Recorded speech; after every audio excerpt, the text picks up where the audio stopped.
ছাত্র আন্দোলনের ডাকে দুবাই, সৌদি আরব, কাতার সহ বহির্বিশ্বে আলোড়ন জাগারো।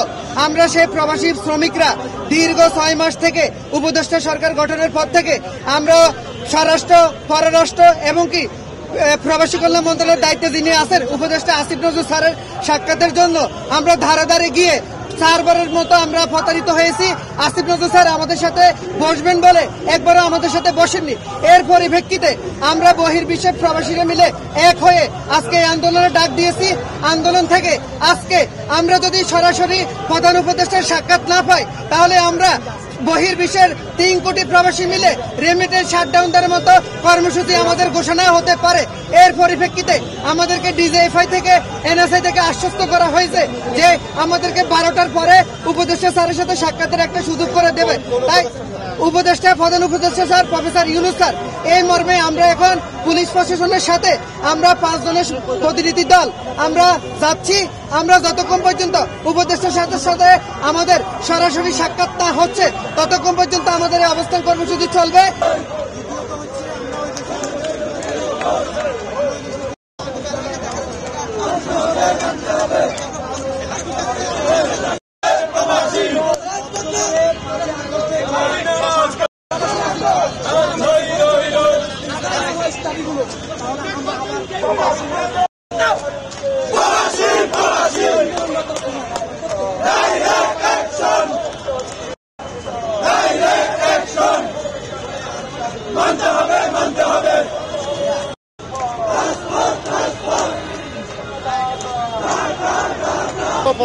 প্রবাসীদেরকে পুনর্বাসন করা। দ্বিতীয় যে দাবিটা হচ্ছে আমাদের আমিরাতে নো এন্ট্রি দেওয়া হয়েছে, আমাদের জন্য সরকার প্রধান ওই দেশের সরকার প্রধানের সাথে কথা বলে আমাদের নো এন্ট্রি উঠানোর ব্যবস্থা করে। আমরা আপনাদের জ্ঞাতার্থে বলতে চাই, ইতিপূর্বে পাকিস্তানের সরকার প্রধান তাদের দেশের নাগরিকদের জন্য এই কাজটা করেছিলেন। যেহেতু সে আমাদের সামনে উদাহরণ আছে, আমাদের ডক্টর ইউনূস সাহেব আরো বেশি গ্রহণযোগ্য ব্যক্তি, আমাদের এই দাবিটি পূরণ করানো সম্ভব যদি উনি বিষয়টা নিয়ে কথা বলেন। যেহেতু আগামী 12 তারিখ উনি এখানে যাচ্ছেন এবং এই বিষয়টা নিয়ে কথা বলার সুযোগ রয়েছে। তৃতীয়ত হচ্ছে আমাদের অনেক প্রবাসী ভাইরা এখনো জেলে আছেন, অনেকে হেফাজতে আছেন এবং ওই মামলা এখনো গ্রেপ্তার প্রক্রিয়া চলতেছে।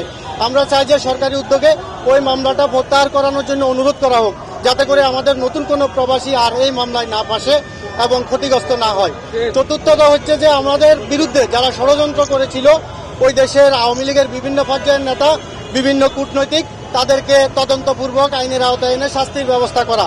সর্বশেষ আমাদের যে দাবিটা আমাদের প্রধান উপদেষ্টার সাথে সাক্ষাৎ